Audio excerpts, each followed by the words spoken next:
This should work. Okay, so disruptive technology, and like I said, this is really interesting stuff. So I want to start with this question: why do startups exist? Can you think about it? I mean, we have plenty of companies. Do we need startups?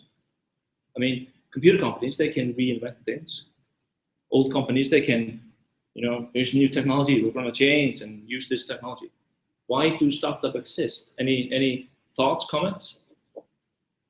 Any ideas? Because they're in a better position to adopt the new thing from scratch. They're in a better position to adopt the new things from scratch. Well, maybe people like to build their own stuff also, but they are definitely in better shape, as we will see. So a lot of times people see new technology come or new opportunities, they're going to do something different. Nobody goes into business to compete exactly the same. They always want to be different. And one of the factors is technology. When technology moves on, we invent new things. There are a lot of opportunities for new startups to come. I mean, how many startups have been founded on VR? When I went to the conference Slush, which is one of the biggest conferences in the Nordic region, very much startup stuff, 50-some% were VR companies, virtual reality companies, and most of them were gaming. So VR is coming, the headsets are coming next year, so a lot of companies will be VR. A lot of companies will be artificial intelligence in the next few years. And it's because of technology, and technology is changing. Now, what is interesting, fascinating about this is that this is a huge opportunity for a lot of people that want to start their own business, go into something new, and make money, be successful, and so on. I started a company last year, my third company, and it's also a threat. It's a huge threat to other businesses. Oh, you mean a treat? Is that the threat? Oh, it should be threat. Spelling errors. Thank you for the point. This is really embarrassing. That better? Yes. Is it spelled correctly? Yes. Okay. Threat, okay? And in many times, companies that experience this threat, they will make all the wrong decision and go bankrupt eventually. This has happened, and I have a few examples here about these companies. We saw a few examples. We saw Nokia. They didn't go bankrupt. Kodak did, or they went into Chapter 11. Blockbuster. Companies that were doing everything fine. They were doing everything. The management was doing everything right, and they still failed. So that's what we are going to explore. So let's talk about an example. Anybody remember this company here? This is an Icelandic company. They still exist. They went into huge problems because they were in the filming business. And I'm going to tell you a story because when I was with my first startup, we were doing web pages. We were basically a web strat shop. We were building web pages for websites for companies. And there was a person that was working for this company that came to us and was asking for some, presence on this internet. Everybody was sort of, what is this internet kind of thing? We need to be, so this is 1990 something. And I wrote a proposal for them, or this person. And I outlined a website where you could share your photos. You could upload your photos, you could have your photo, family album, you could even share them. Everybody could see that. Now that's not a unique idea. Other people came up with it. For example, Flickr. And they said, no, we're not going to do that. This is, so they wanted something else. And then I asked, what about these cameras? I might have told you this. What about these cameras, these digital cameras that everybody can buy? Have you seen them? They're really expensive, low quality. Always the same two things. They're really expensive, low quality. But they will get better. No. Digital photos, they're not going to film. People will use film. That's not going away. And we need a website that is just a brochure for the company. Fine. What happened to film? You know this. Film, people, the convenience, even if the digital camera, the pictures were bad, low quality, and the camera was expensive, it was still so much more convenient that people would buy them and have all their photos in their computers. And then the hard disk of the computer would crash and they lost all the photos. That happened to me a lot.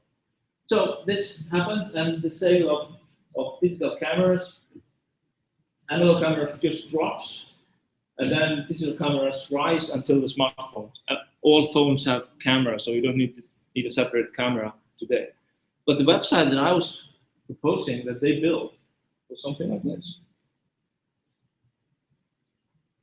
Shift in technology, and people look at the current situation, they look at the past, and can't project the right move into the future.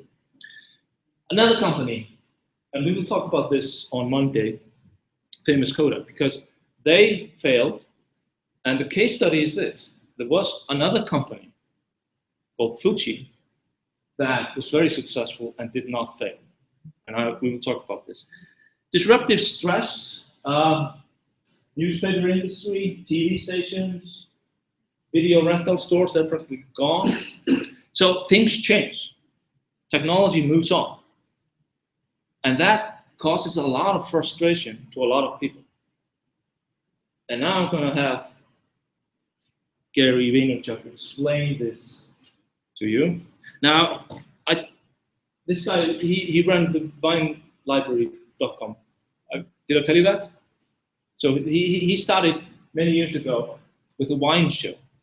And he would take like 3 bottles of wine, pour it in a glass, taste it, tell people how it tasted, what he found in the smell and in the taste. And he would just talk.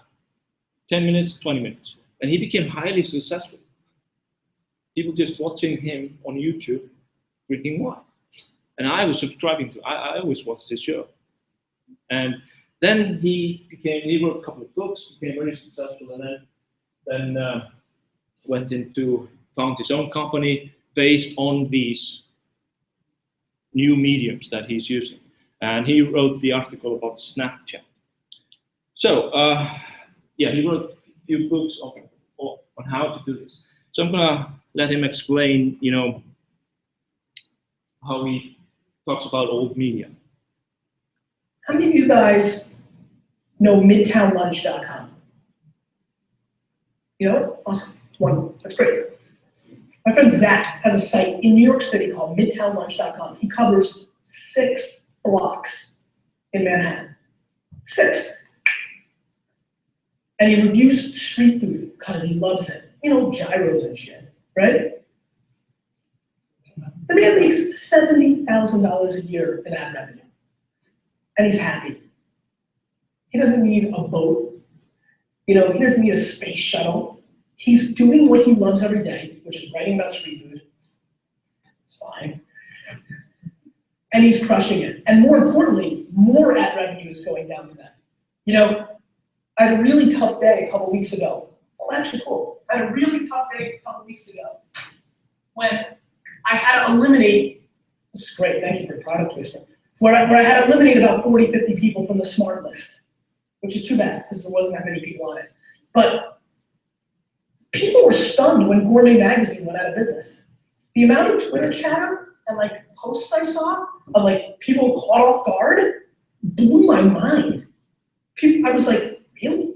I'm stunned that there's any magazine still left. Now I know it's gonna take time, so I'm not completely stunned, but the amount of people that were just shocked that they were out of business, and people were like, I feel bad, this is business, things evolve. I felt bad for Mercedes-Benz and Patron Tequila when I saw they were actually advertising full-page ads in there. That's what I felt bad for. I mean, the game's always gonna change. I had a CMO the other day and a Fortune 500 company tell me, Gary, I gotta be honest with you, I'm seeing some numbers that are telling me that it's going back to newspaper and TV and radio. So after I vomited in my mouth and cleaned it up, I said, interesting, Bob. I hear you, man, I hear you. I'm gonna ride a horse down Fifth Avenue after this meeting. I mean, things are moving in one direction. There is no, it's going back. Things only go forward. Technology has no feelings. I had a really deep conversation with a guy. Really, it was intense. Great guy. He's like, Gary, we need to stop talking about this stuff. You're accelerating it. I'm like, thank you for the enormous ego boost, but I promise you I'm not. Number two, he's like, you don't understand, it's not fair. I'm like, okay. He goes, I've worked for 20 years at this paper, and I've grinded, and I've paid all my dues. And this is supposed to be my 5 years where I sit up here in this cush office, make my $250K a year.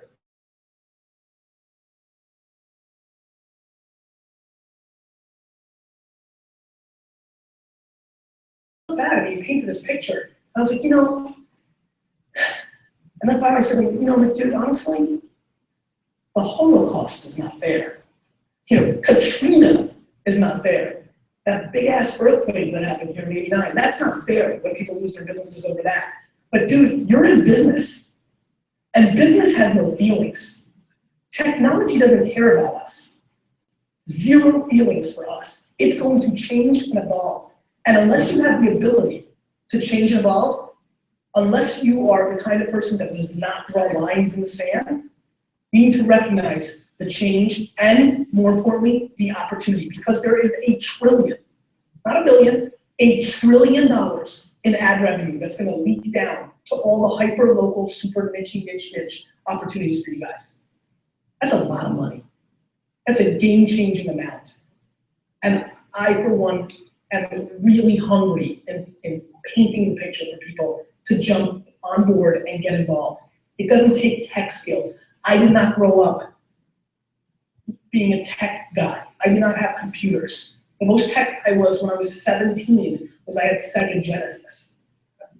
There was no tech. This isn't about tech. This isn't about I can't figure it out. There's this crazy site. It's called Google. You type in there, how do I upload a video? And it's crazy. They'll show you. I mean, everything's there. This isn't about being too old to figure it out. It's bullshit. This is about the biggest change in our society, media, which has shaped every one of your opinions and has built every brand that you give a crap about, is fundamentally being flipped upside down. That's it. 100,000 people a day who watch Wine Library TV 3 years ago were watching something else. And that program and that platform were monetizing those eyeballs. And I'm one little speck in the whole scheme of things. And it's being replicated over and over and over again. Okay. So it's not fair, but these things are happening. Change happens. And think about, for example, retail. How does retail work? Well, you go to the mall, you go to the store. Now, the store actually has high costs. They have to rent the space, which is very expensive in the malls, especially for small shops. They have to pay staff. They have to have inventory, and they have to keep their inventory. So all the inventory is really, really expensive because they have to pay for the goods, pay for the stuff, and then keep it there. So your money that you paid are just sitting there in some clothes or stuff. And this infrastructure cannot support 20 to 30% decrease in revenues. So when online comes, they will feel squeezed. And 50% in some categories, 50% are sold online. For example, in electronics, the only category that is very small online is food, groceries. Now, if you have 3% online groceries, what happens? A lot of on-demand delivery services for groceries are going to pop up because there's only 3%. So they want to take the rest of the market. Things change. Newspapers also. He mentioned newspapers.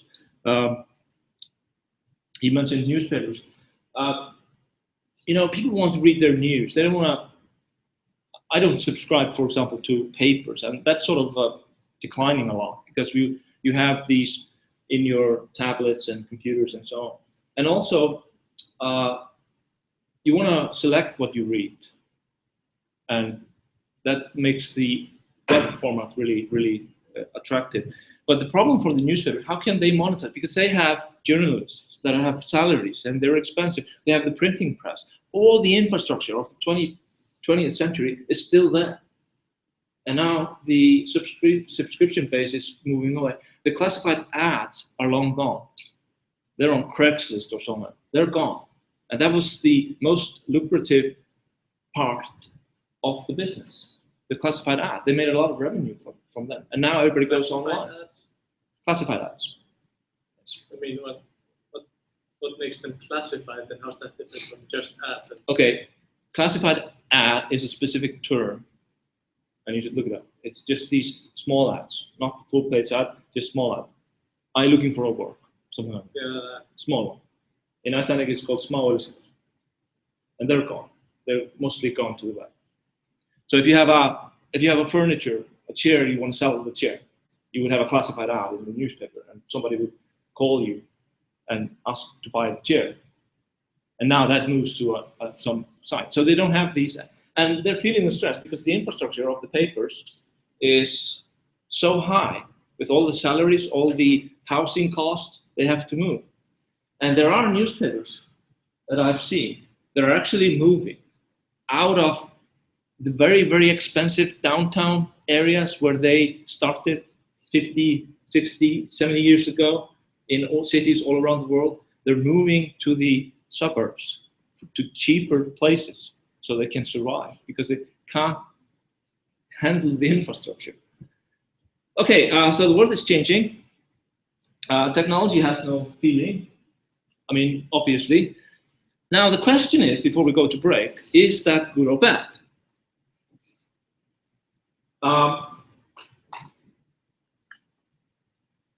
Broccoli is really good for you, but it's bad. No. For kids, it's bad. One thing, here's a side note.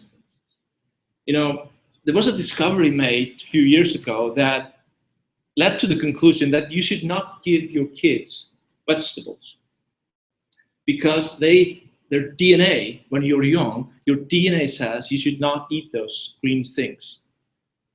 And that comes back from millions of years of evolution where kids were taught, you can't eat this. You never eat anything from the ground. It's not safe. We need to check it first. You need to learn what is safe. So maybe you should give kids vegetables. Anyway, is it good or bad? How all these changes, and you see blog posts every now and then. Oh, this is bad. This is bad. All the books are going e-books, and I want to just read my books. Well, you read your books then, but they're still going digital.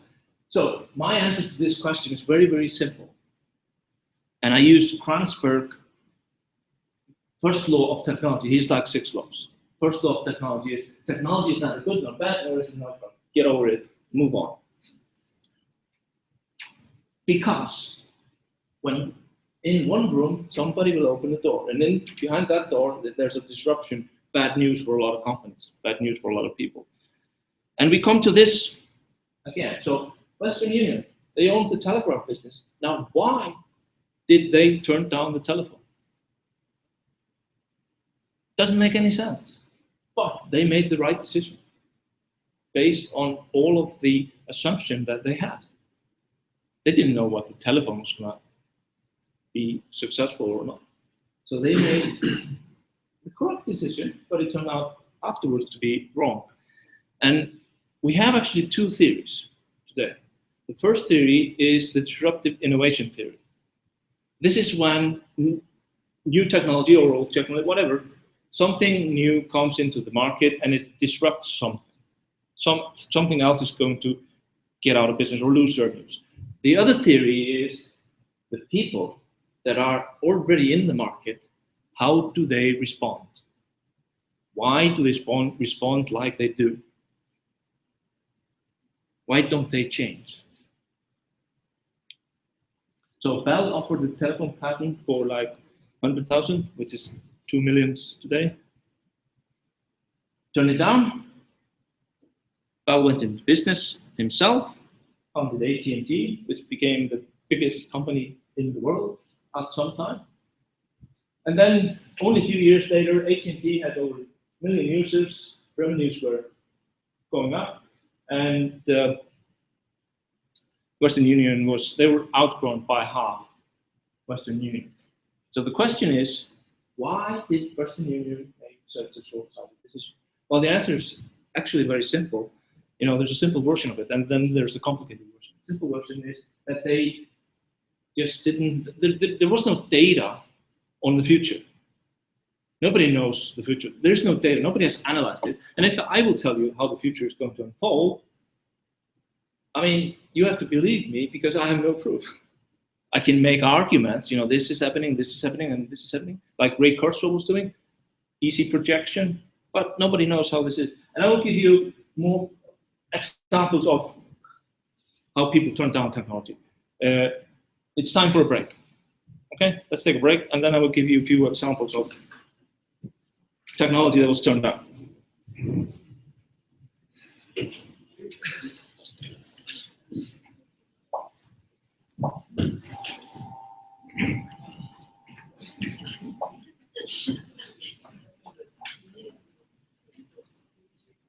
Hey, just a question on the research paper, right? Yeah. So my research topic was that, if you remember, what potential is there VR in the training personnel in the industry? Mm-hmm. And you were it's hard to find the examples, right, for this topic.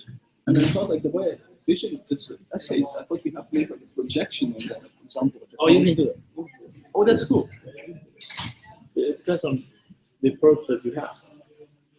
But it depends on the approach that you want to take. So you're going to write about VR in training people. Yes. Did I ask you a question? No, you didn't. You were it might not be so good because I might have to find examples. Yeah. Okay, yeah, I remember. And the reason is that because VR is so new. It is. That's why it shows exactly what you were talking about. Just trying to make a projection. Yeah, that's perfect. Okay, so just make a recursive thing. Yeah. All right. So in that case, it's good. All right. Yes. Thank you.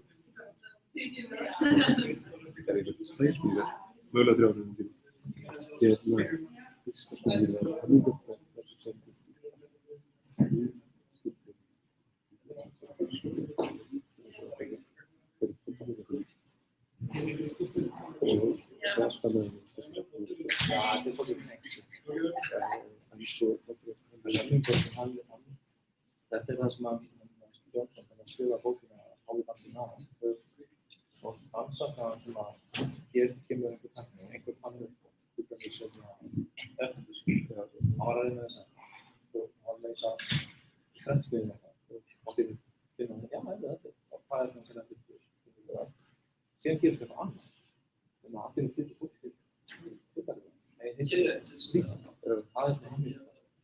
Veistu að mamma skrifir með hann sem ekki So projection. Yeah.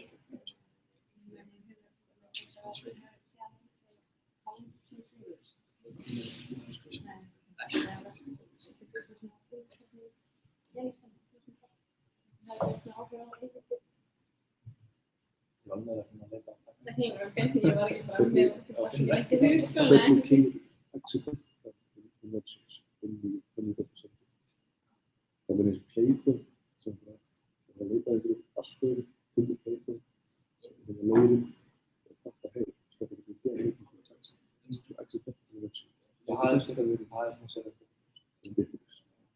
En þegar þú talar það fyrir að hann gott að þetta að lýsa á spilóður hægt að hann spilóður það hér markað fyrir markað fyrir þú kemur að fyrir markað fyrir fleiri þannig að fólk er líðan á fjast og svona sín það kannski fyrir og þess að þessi fyrir það var að það er spilóður það er ekki að hann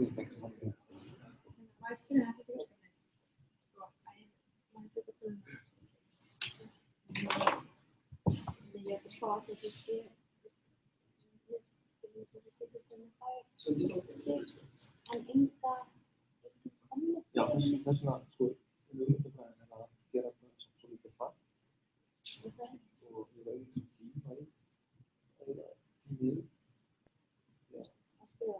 Já, en það sem ég segi, sko, sem kemur svörin, þannig að ég frá mig, þetta sem ég veit að við erum að þetta fyrir eins og auðvitað til þess á bara.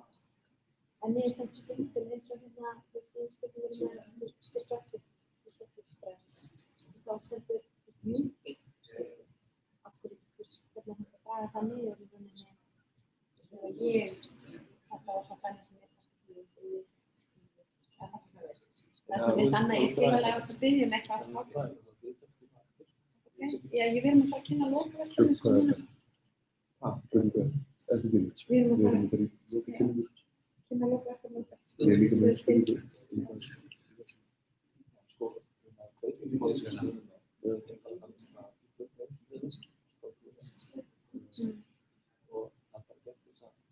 En ef sem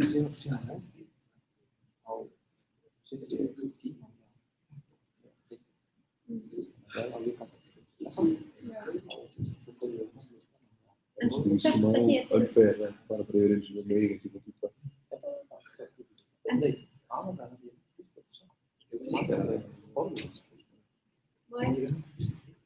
sko, en hérna er sem sagt hérna fæ ég komið á vitlausum hlut. Sorry, en sorry, ég ætla að koma til það 3A sem hér, þetta komið og ég dreigi niður í báða þessu hlut. Þetta er sér að koma til hér, þetta hér, skilur við, hvað ég er að fara með. Þetta er bara 3A, ég bæði hérna, komið, mínus, og það er þetta hérna komið, sem er part 3A, og það er mínus.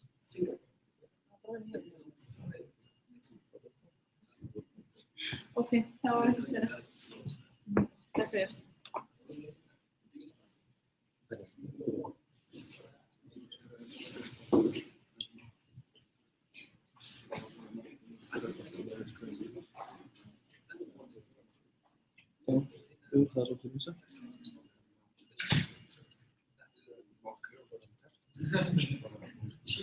Sko, það sem ég, þetta er svolítið ómögulegt, það sem ég vil ekki fá, þetta er bók,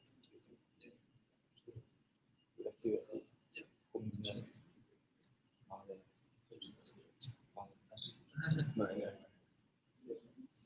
sem ég vil frekar það á mjög það á einu, ég vil ekki vita hvað stöð sem ég vil testa, það er bara eitthvað, ég veist það er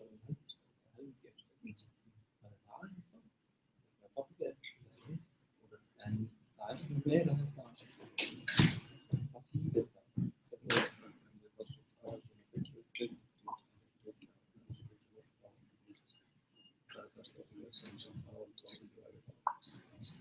það skiptir sem okkar hluta og þeir eru náttúrulega eitthvað en við tala saman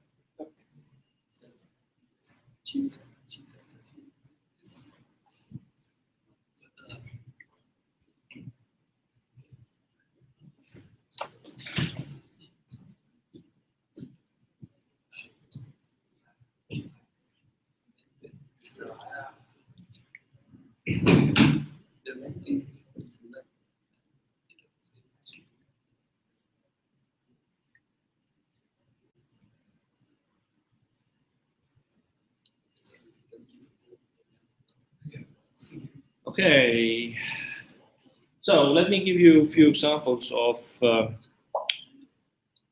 technology that was sort of turned down.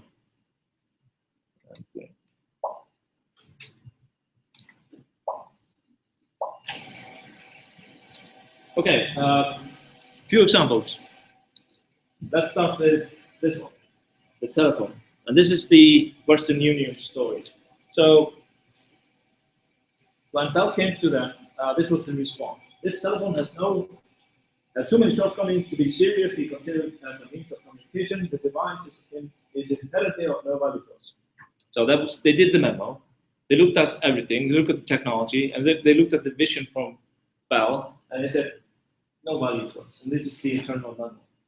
And they said also, what could this company use make of an electronic toy? This was the president. So, toy. The first 3D printers are toys. First PC is toy. They're always toy. But the next one, and the next one, and the next one. That's the problem. Okay, well-informed people know it's impossible to transmit voice or wire, and where it's possible, there will be no practical value. So, denial. It can't be done. And if it can, nobody will use it. So, people making statements about something in the future, that's scary. And this was the editorial in Boston Post. Okay, more. The telephone, thus the telephone, by bringing music and ministers into every house, will empty the concert halls and the churches. They actually believed that if people would have telephones, people would just call to go to church and listen to the minister, priest give sermons. So the churches would empty. Nobody would go to church anymore. They would just phone in. And nobody would go to concert. Have you ever gone to a concert using the telephone? Now I'm going to the symphony orchestra. Great. And this was the telephone piece in New York Times. And this is just one comment. There were a lot of comments like this. Let's take another technology. Railroads. This was, probably not a toy, but people said this is a guy that was actually a distinguished scientist, a professor at university, that people was very well respected. Rail travel at high speed is not possible because the passengers unable to breathe with radioactivity. They would suffocate. They would just die. If you go over 40, people just can't breathe anymore and they will die. Cars. This one is good. The horse is here to stay, but the automobile is only a novelty, a fad. And this will say the president of the Michigan Savings Bank, he was advising somebody that wanted to buy stocks in Ford Motor Company, which is the last successful car company in the United States before Tesla. Did you know that? This is a classic. Heavier than air flying machines, they're not possible. It goes on, radio. The wireless music box is not limited to commercial audio. Who wants to pay for a message sent to nobody? This is actually a valid point. And they took many years to figure this out. And do you know how they solved it? What's the annoying thing you hear when you listen to the radio? White noise. No? Just before ads, yeah. I hate those. That's why I don't listen to the radio so much. They solved it by ads. That was the revenue model. So when the internet came, the same question. Nobody's gonna. If I build a web page, people are. They're not gonna pay for this. Well, Google is a pretty good business. Facebook is a pretty good business. Everything's free. So they use ads. Television. For God's sake, go down to the reception and get rid of a lunatic who's down there. He says he's got machine protein by wireless. This is when John Logie Bird came to visit. He actually, the first broadcast of TV, if you noticed on Google, if you go to the Google search, sometimes they have this doodle. A few days ago, they had TV doodle. And that was to celebrate the 26th of January, 100 years ago, when the first broadcast of TV took place. Now, computers. I think there's a world market for maybe 5 computers. This is the Thomas Watson, the chairman, senior. If you have to build computers like that, there are probably not more countries in the world that could pay for it. United States, Russia, and maybe some other countries. Maybe Europe as a whole, because they were so expensive. And think about it. This computer is, your phone is faster than this computer. This is how far 1,000 billion volts changes. And when the PC came, this guy, there is no reason for any individual to have a computer in their home. I will talk about this guy. His company went broke in 1998. And this is part of the reason. Now the internet, finally we get to something that is totally accurate. Shallow and unreliable electronic repository pictures, inaccurate rumor, bad spelling, and worse grammar, inhabited largely by people with no demonstrable social skills. So finally somebody got it right. This hasn't changed. But all the other things has happened with the internet. And digital cameras. I don't think digital photography is romantic yet. It's not a sympathetic way as film is. And then you get filters, software filters, convenience. So the film business is, there was a magazine a few years ago. They refused to go to digital because they wanted to have the tone of the magazine, all the pictures of the magazine. I haven't looked where they are. And also this. The knowledge transition was much more rapid for those learning printed material. So it's when you read from print, it's going to be faster knowledge transfer than looking at screen. Now this is still going on. People are still fighting this battle. I don't know. Things just happen. So the question is this, that we have to ask ourselves. How will this innovation, new innovation, something that came, think about machine intelligence, think about VR, whatever. How will this impact, what impact does it have on the companies that care about? You work for your own, you have stock in, and so on. And having this knowledge will help you if you want to buy stock in the stock market. There are some companies you shouldn't buy stock in, and some companies you should. So, do you know where this is? Many of you have probably been there. Yeah. Miva. So, I'm going to tell you a story. 1995, there was a marketing conference of lofty companies at NIVA, and I was asked to be a keynote speaker. So this is the gathering of all the Nordic nations, the marketing guys.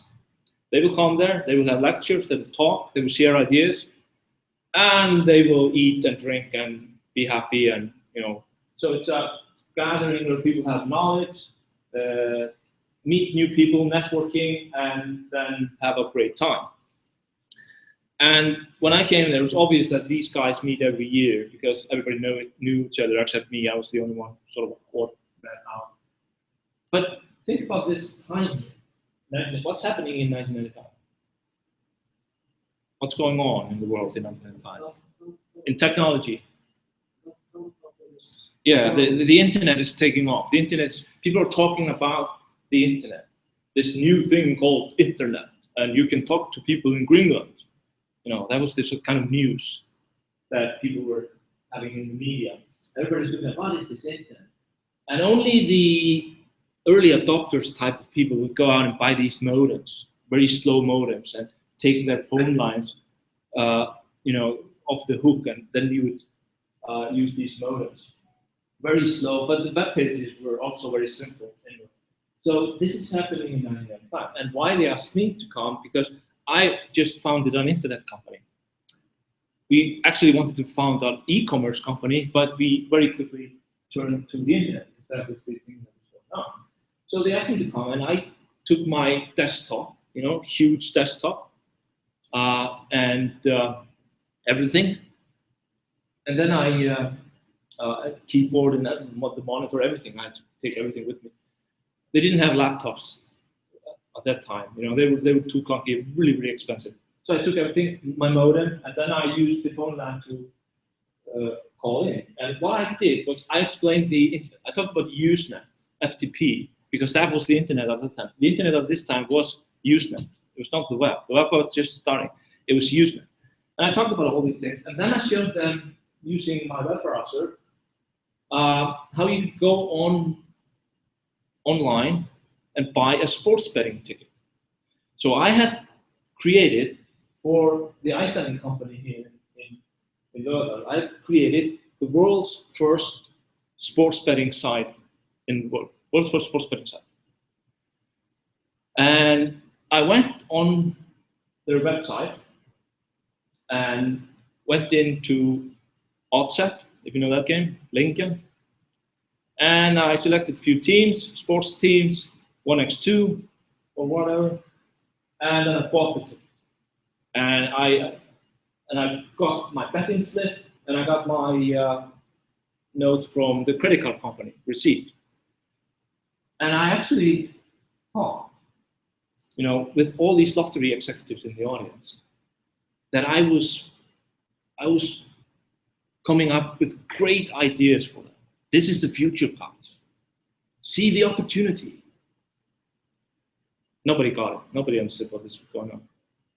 I got two questions. One question was, how fast is the computer you have? Why does that care? You know, why? But I told him, I don't know. But it's really the speed of the server in Reykjavik that is determining the speed that we experience here. And then somebody said, do you mean this is in Reykjavik? Yes. You can be anywhere in the world. And that was not what they wanted to hear. Because lotteries, state-owned lotteries, they have regions. So you have Denmark, Norway, Sweden, Iceland, Finland. They talk to each other because they are not competing. They give each other their ads so they can replicate them. They share all the data. And they're really good friends. Everything is shared because they are not competing. They have different customers. The Finnish lottery only has Finnish customers, and so on. Nobody goes over the border to buy a lottery ticket in the next country. Well, you could do. People travel to Spain for El Gordo, actually. I just crushed their world. And I was actually, me and my partner, we were actually hated in the industry for a few years. And they threatened to kick the Icelandic lottery out of their association if they would put this online. As if, you know, Icelandic site was not enough to keep people away. But we had to implement this filter. So if the credit card was coming from overseas, we would reject the pay. And we decided to do this. But I implemented a switch so I could turn it off by configuration. I just opened the file, changed one sign, and the filter was not used. And it caused problems from day one because you can't filter by credit card numbers. It's not possible. And then there were Icelandic people in Sweden, for example, and he used to use this site and he couldn't anymore. So I quietly turned it off and never told anybody. Yeah, we have the filter. Yes, it works. Of course, nobody with foreign credit card wanted to go to the site anyway. But I just crushed the wall. So I was the disturber of peace.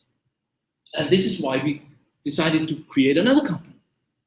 Because something's happening here. These guys hate us. Let's create a company. And we did. That's the company Battler, and it's now Novomatic Lottery Solution. With 300 people on board, I think. So disruption happened.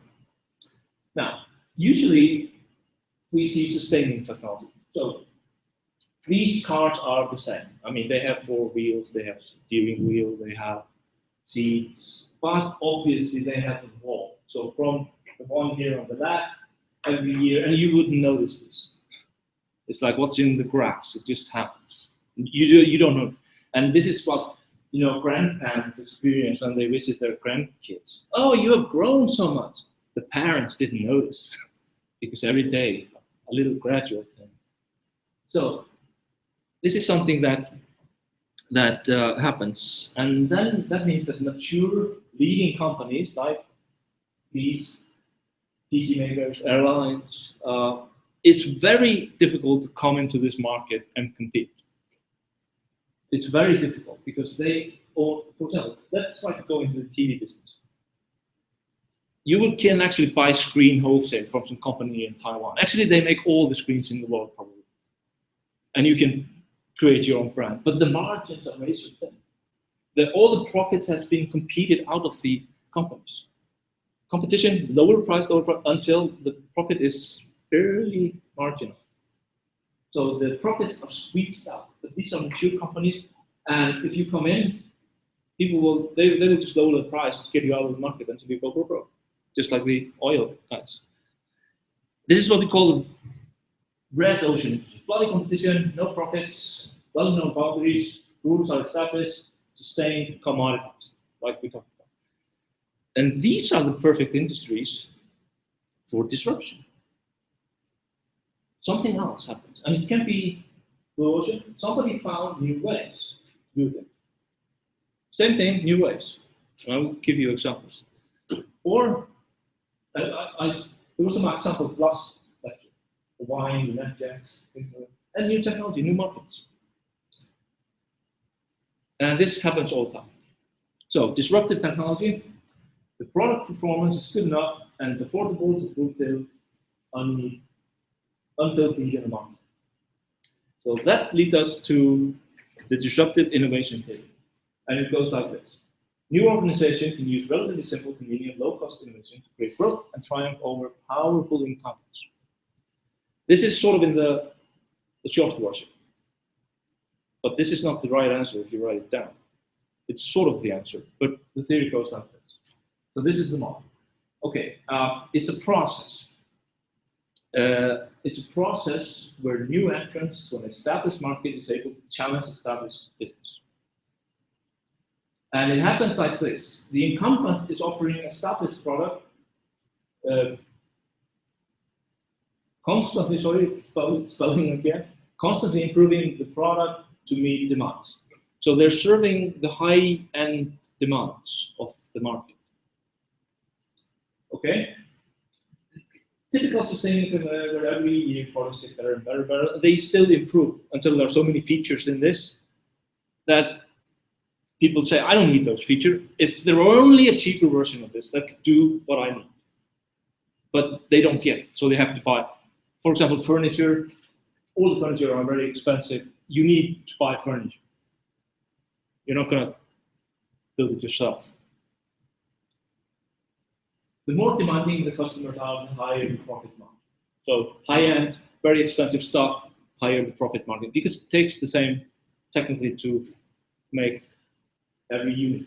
For example, high-end cars, they have more features, but the profit margin for the car company is much higher.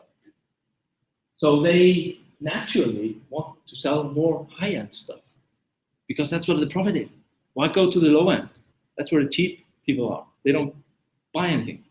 They want it cheap. We don't want to service that. So that's the sort of the way it goes. And then this segment gets overlooked. The people that have to buy this, if they don't have to buy it, they won't. But there are products you have to buy. I mean, you need furniture, you need refrigerators, you need those stuff. But they are overlooked and they have to pay these prices. They would gladly shift to something else because they're not loyal, they're not snobbish, or they just want something cheap, like it was. That's the word. Actors at the moment of the low quality product of the ignored segment. So new entrant comes in, here's cheaper furniture, cheaper car, cheaper computer. It's low quality, definitely, but it's cheaper. It's cheaper than the more expensive one. So that is causing disruption. Something that works, but it's cheaper, low quality, but does it job. This is the disruption. And this is the disruption innovation theory. The incumbent is usually will ignore it. Well, and here's the dilemma. I have all these, let's say you're a car company and you're making these big ass cars, SUVs or big cars. And then some crummy Toyota comes to the market. This happened actually. And what did the GMs and Fords do? Well, they just make their car bigger, ignored the cheap segment because the profit margin are low. Our profit margin here are high. And that's the dilemma. Should we compete in this low margin market where the profits are low? Or should we focus on our customers? They're asking for more bigger cars and so on. The new product from the Apple is considered a toy. Toyota cars, they were just toys. First PCs, toys. Then the product gets better. And it gets better and better and better. This is what Toyota did. They came into the market, then they came out with a new model, and they always moved up the market. And the other guys moved up the market also for chasing their profits. Until Toyota had the high-end Lexus model also. And that hurt the American companies a lot. And then it's too late to start to compete at the low end. And this is how it happens. So, most demanding use is a high-quality product, big cars, expensive computers, high-quality use, medium use, low quality. And then something cheaper that comes in, does the job, works fine, people switch, and then they start to eat up the market until they own the market with cheaper version of everything. Let's take an example. So this is the low end. So there are two things, low end, new market. Low end occurs when existing product and service is too good, overpriced, and you can. Let's take IKEA. You need furniture. Furniture are expensive. There's a furniture store that has these sofas and tables. It's all pre-assembled. They have an inventory. They have high margin. Everything's expensive. Well, then IKEA comes with small. Well, let's do this cheap. You build it yourself. You just put it together. You get an instruction manual that has, by the way, no words, just pictures, which is genius. So works in any language. And flat packages. Why flat? Because they're cheaper to store, they're cheaper to transport, they're cheaper to carry. Shelf space. Yeah, shelf space. So they disrupt the model. Here is cheap bookcases, tables, and people like that. You can get really cheap furniture from IKEA.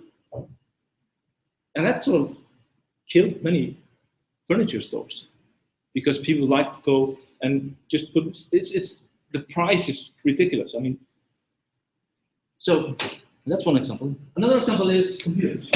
Now, a few years ago, you would have to go to the computer store, and they had pre-built computers, lots of configuration, so they had a huge inventory. And then Dell makes computers. And he makes computers when you call them. So you call them and say, I want a computer, and I want to have this in memory, this, and they would advertise in these PC magazine and all these magazines, where you could have, like, it was like a pizza menu. This one here, this one here, this was just like different pizzas. And you would call and you would say, I want to have this thing here. I did this when I lived in the States. I didn't call, it was not Dell, I called Gateway, same thing. And I called them and said, no, I want this, this, this. And they shipped it to me. 2 days later, a guy comes with my computer. And he asked, are you running a business here? No, no, we're just students. Oh, really? Buying a computer? Whoa. But it was cheap because they don't have any inventory. They just put it together. They have a huge assembly line. You call in like a pizza and they will make it and they will ship it. Price lower. Shipping services in the US are fabulous. I mean, I don't know if they are today, but they were. So they would ship this much lower and they went up to the higher demand. Started with the cheap ones, and then eBay auction site that's also started on this guy's website. They wanted to sell something. I don't know, can't remember what it was, and it worked. So he created eBay and the auction houses and all that sort of. He disrupted that. Now, new market occurs when characteristics of existing product limit the number of potential users, so they don't buy. They're not buying those things. So it's a new market segment. They're non-consumers. So low end and new market. And new market are the people, for example, the car. The first car was not very disruptive.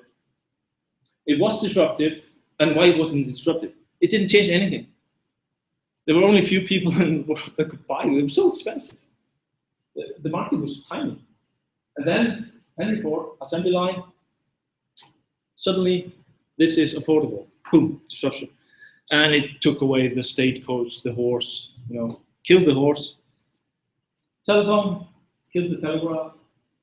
People were not using, at least in their household. PC computers. Now, the first people that bought PCs, they were actually hobbyists, enthusiasts.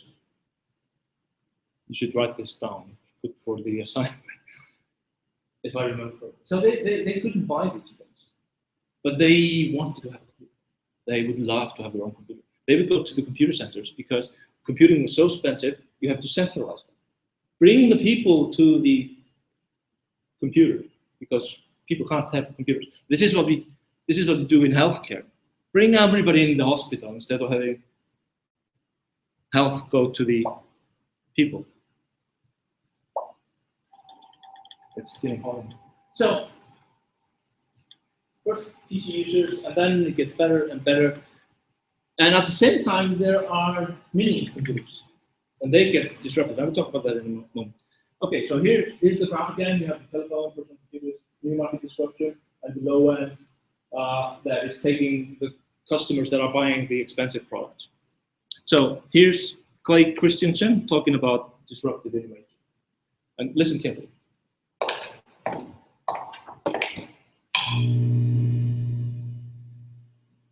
Hello, I'm Des Dillon. Welcome to The Idea. My guest today is Professor Clayton Christensen. Clay, welcome. Oh, thanks, Des. What exactly is disruptive innovation? Explain.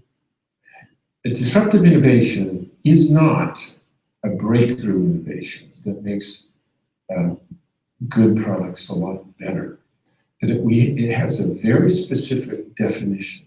That is, it transforms a product that historically was so expensive and complicated that only a few people with a lot of money and a lot of skill had access to it. The disruptive innovation makes it so much more affordable and accessible that a much larger population have access to it. So give us an example of this. I mean, most people are familiar with the computer industry and how that's developed. Perhaps you can use that as an example. Yeah, so at the beginning, the first manifestation of digital technology was a mainframe computer. It cost several $1 million to buy, and it took years to be trained to operate these things. And so that meant that the largest corporations and the largest universities could have one. And so we had to take our problem to the center where the experts solved it for us. But then there's a sequence of innovations from the mainframe to a mini, to a desktop, to a laptop, and now to a smartphone that has democratized technology to the point that everybody has access to it around the world. And we are much better off. It was very hard, though, for the pioneers of the industry to catch these new waves. Most of those were created and dominated by new companies. So I'm going to continue this video on Monday because next he's going to talk about the innovator's dilemma. How can manager of companies selling high demand, high margin products abandon these products for low performance, low margin? That's the dilemma. So you get successful building mini computers, then comes PC. You need to go into that market because minis are going away. No, they don't. They just continue and fail. And let's go to Western Union. So why did they make this decision? Well, here's the other theory. The RPD theory. This is actually a very useful theory because it explains why companies that are doing well, have built their organizational structure, have all their employees know exactly how to build and deliver their product, and they fail. And the theory is like this: resource, processes, and values. So the resources, what the firm has, this can be in the technology, the staff, the employees. Employees are categorized as resource. Processes, how do we do documented processes? You build it like this. And values, we believe in something. This is how we are. All companies, they have some beliefs. It gets lost probably as they grow. But this collectively defines organization's strengths, but also the weakness. So if something changes, you're stuck with the resources you hired in the beginning, you have outdated processes, and your values are not useful anymore. And you have 10,000 employees, what are you going to do? Think Nokia, think all these companies that have Kodak. Kodak had a lot of employees, and film was going away, and they had to fire. So it says organization successfully tackle the opportunities when they have the resources to succeed, when the processes facilitate what needs to get done, and the values allow it. Given the actually priority, the adequate priority, because if you say, let's take Digital Equipment Corporation, for example. Now there's a PC coming here. Let's form a group to work on the PC and come up with some ideas. Okay, who should be assigned to this task? Well, we'll find somebody. And who do they find? They will not take the best engineers because they're busy doing stuff for the high margin, best customers. They will take probably an intern, a newly hired, a person that does not have any connection in the company, a person that cannot walk into the CEO's room and say, I need these resources here. No, he's going to fail.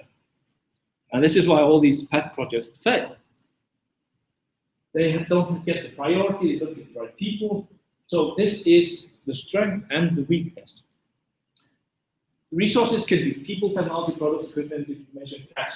And the processes, hiring, training, retraining, deployment, all of these written down process. This is how we build stuff. Software companies have this. They have build servers, they have source control systems, and then the values. We stand for this. And if that doesn't apply anymore, it's really difficult to change people's minds. I had to do this in my company a few times. We are not building these things here anymore. We need to build these things. But they are, and I had a fight with the rest of the executive management board, where I said, no, we need to put the best engineers on this problem because change is coming. And then the question, should we not service our best customer? And I said, no, we should move. You know, I lost that argument actually, but we did survive. This company did not. This is digital. They were founded in the 50s. When the mainframe was popular, they started building these fax and PDD big computers, very popular in universities. They were cheaper than mainframe, and universities could actually afford them. There are many of these university centers and many legendary stories when they first wrote the C compiler. They used one of these machines. Great machines of the time. And then the PC comes, emerges. And none of their customers is looking for a PC because they are universities and they are looking for these mini computers. Their customers are actually not interested in PC. So they ignore it. And then things move on and someone says, we need to make a project. And they do. I think they did like 4 times try. They came out with some PCs. They all failed. Never took off, too expensive. Because the engineers inside the company, they had training on how to build these. So when they were trying to shrink this down to a PC, they take all the package with all the authentication stuff. A lot of stuff not required. And you see that also in mobile sites. Think about mobile sites that ask you for your address when you're signing up. Who does that? Well, the state lottery did, and they failed. Nobody types in their address. You're signing up on mobile. You have to fill out 20 screens. So they took all the package from the mainframe and tried to. IBM did this differently. We will talk about that. They just created a team as far away as they could. So customers didn't want the low-end PC to begin with, and they made some attempt to build this. And then they had internal corporate politics. All companies have politics. And this caused delays. They were constrained by the success. And by 1990, sales were dropping. They had to lay off staff, reduce cost, and finally they were sold to.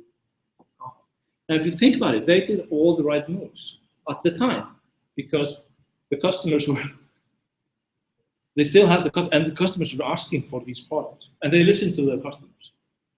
Well, here's one advice: don't listen to your customers. I mean, challenge it. You don't have to do that, because they will switch in next year. They will stop. So you really have to challenge those assumptions. Now, Western Union, what did they do wrong? Well, the telephone was a new market, disruptive innovation. Western Union resources, all processes, and values meant that ultimately, what American Red Cross was, and they actually looked at this model and came to the conclusions, engineers, that nobody is going to have these phones in the house. So they saw the entrance improving, and it was actually because they were focusing on telephones. They didn't have any resources for the telephone. And Bell went into competition, started his company, and when they saw that people were switching, they followed and went into the telephone business also. Only a few years later, they went into the telephone business. But then Bell sued them, and there was a trial for many years, and Bell won. And they had to sell their telephone network they had built to Bell, and Bell promised never to go into the telephone business. And he never did. And they stopped serving telegraph only recently. By the time it was clearly too late, and they got sued out of the market. But here's the thing: they were in the telegraph business, not the communication business. They just didn't believe in voice. The value that they had, the resources that they had, and the processes they had were all about building telegraph networks, not phone networks. And you might think, are they not very similar? But they did. So, key concepts: disruptive innovation theory, innovator's dilemma. I'm going to talk about that. That's the next lecture. It's called Innovator's Dilemma. And then I have a few examples of these. And then the resources and problem. So the disruptive innovation theory is actually quite useful. It's also misunderstood a lot. People call everything disruption, even if it's not. The innovator's dilemma: should we go abandon our high margin customers for this low end piece of junk here? And Christiansen, he says, yes, defend your higher margin by competing in the low margin. And this is what Intel did. When the cheap chips coming into market, they went straight ahead in competition. They didn't make a high margin, but they were just competing the profits away, so they didn't move up. So that's a strategy. Now, could have been but Fujifilm, and this is what I'm going to talk about on Monday. So now we have seen 7 lectures. The last 7 lectures, if you remember from the videos, now we finished the trailer. Remember?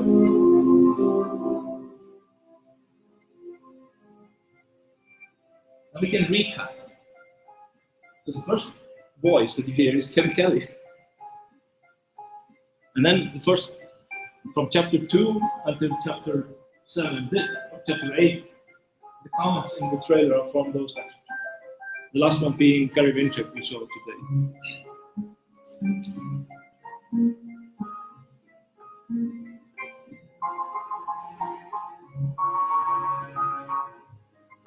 So this is technology number has 2. become the most powerful force in the world. All the things that we see today that are changing our life, we can always trace back to the introduction of some new technology. So it's a force that is the most powerful force that has been unleashed on this planet. So that was lecture number 2. And then remember exponential growth. That's needed the analysis.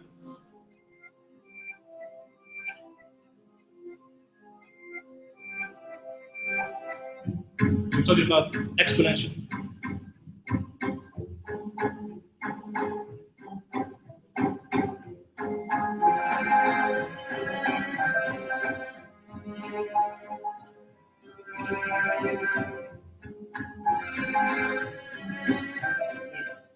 We're living in a world that Remember this is one? described as global exponential. You know, something happens in China or India or California, you know about it seconds later, if not milliseconds later. And it's exponential in that not only is the life of our parents and you and your kids different, it's different over a few years. Think about the technologies that didn't exist 10 years ago that we're not completely and totally dependent on. So it's that rapid change that is creating this change, this missed expectation, if you will. And then the next one is the toaster guy, talking about he had to go further back in history to find the methods that were used. And that was something that reoccurred throughout the project. Was the smaller the scale you want to work on, the further back in time you have to go. Then there's innovation. We take ideas from other people, from people we learn from, people we run into in the coffee shop, and we stitch them together into new forms and we create something new. That's really where innovation happens. So then I think there's